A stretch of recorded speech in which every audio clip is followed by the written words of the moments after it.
Hey everybody, Math Muscle back with some more integration by parts. Let's get into some more complex examples here in part 2. Alright, so let's take a look at this example here. I've got the integral of x squared times sine x. So I can't use a u sub here, I can't use traditional methods. So part 1 of this process, I have identified that potentially I'm going to use integration by parts. And since this is an integration by parts video, hey, there we go. That's what we're gonna do. So, step 1, check. Step 2, we gotta identify using Lipit again. U and dv. So u is up again, dv is down. Okay, so I've got x squared, that's a polynomial, and I've got sine x, that's a trig function. Now again, with sine x or dv, I'm gonna tag on that dx. Okay, so u is equal to x squared, and dv is equal to sine x dx. Okay, so du will be the derivative of x squared, which is 2x, and then of course we tag on the dx on that part. And dv, when I integrate that, that's going to be negative cosine of x. Okay, so let's set this up.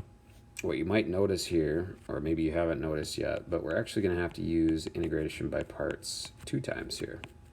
So I wanted to show this example to show that you can have to do that occasionally.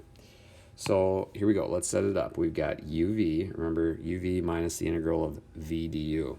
So uv is negative x squared cosine x minus the integral of v du. Okay, so v and du are going to contain a negative, so I'm going to actually bring that negative out, make this positive, and then I'm going to bring the 2 out from the 2x, and on the inside just leave x cosine x dx. Okay, so now clearly here I'm going to have to do integration by parts again. All right, so let me write this out. Let's identify u and dv here. So I've got x and I've got cosine x dx. Well, I see that x is going to be a polynomial and cosine x dx is a trig function. So my u here is x, my dv is cosine x dx. So du, I'm doing the same process, kind of looping back in that process of integration by parts because I have to do it a second time. This will be 1 dx, and v will equal sine of x. Okay, now let's write this all out, and then we'll see if we can simplify together. So this is x squared sine x dx. It's our original. It's what we're being asked to complete here, is equal to negative x squared cosine of x plus 2 times what's going to come out of this process of the second round of integration by parts.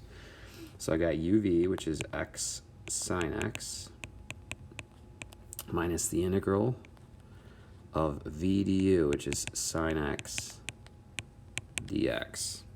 Okay, so let's do a little work and we'll complete this process. No change, negative x squared cosine of x plus, now I'm going to leave the 2 because I'm going to distribute it, right? I'm going to distribute that 2 to the first term, which will make this 2x sine x. And let me integrate sine x real quick. Integral of sine of x dx is equal to negative cosine of x plus c, right? So what you'll notice is then I would have minus, and this would be a negative cosine of x. Okay, so that's actually going to be plus cosine of x. So I'm going to, again, distribute the 2 to that. So I get plus 2 cosine of x. And if I were to have a plus c here, let's say I had plus c and I distributed the 2 also to that, I'd still just have a constant. So our answer would just then still be plus c. So the integral of x squared sine of x dx is that long string of Good trig stuff.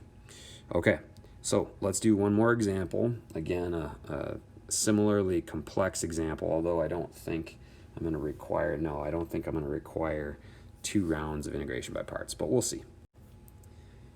All right, so here's an example of an integrate and then evaluate. Notice that I've got limits of integration, right? Up to this point, we'd been working with indefinite integrals, which are integrals that would be left with plus c. However, in this case, I've got a definite integral, which has a start and an end point. So this would be the area under the natural log from 1 to e. That's the interpretation geometrically.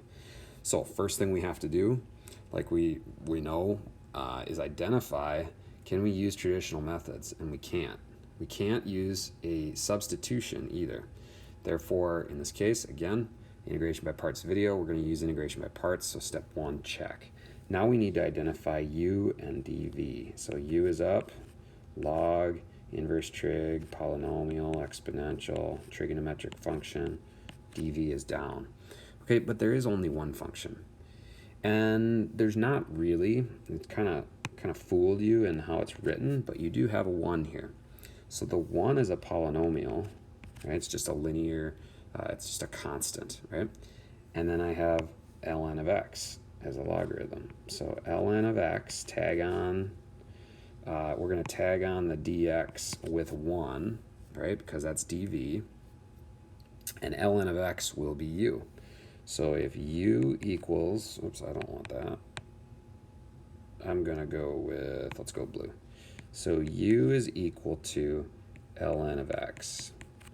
dv is equal to 1 dx, okay, or just dx. So the derivative of u with respect to x, derivative of ln is 1 over x, and we tag the dx, and the integral of dx is x.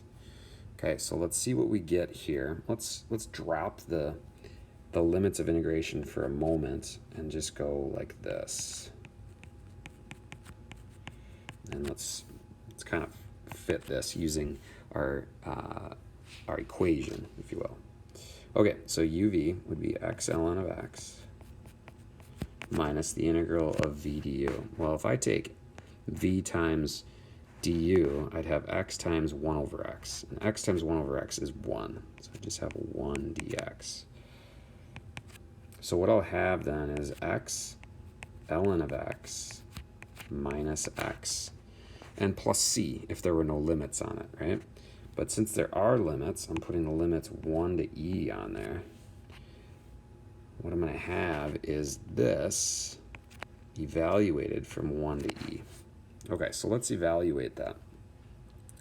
Let's first evaluate at e, so that would be equal to e ln of e minus e minus, now we're going to evaluate at 1.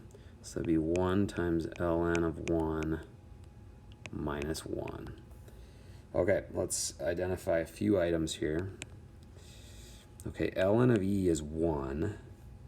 So this is e times 1 minus e minus ln of 1 is 0. So this will be 1 times 0 minus 1. So here I get e minus e, which is 0, and here I get 0 minus 1, which is negative 1.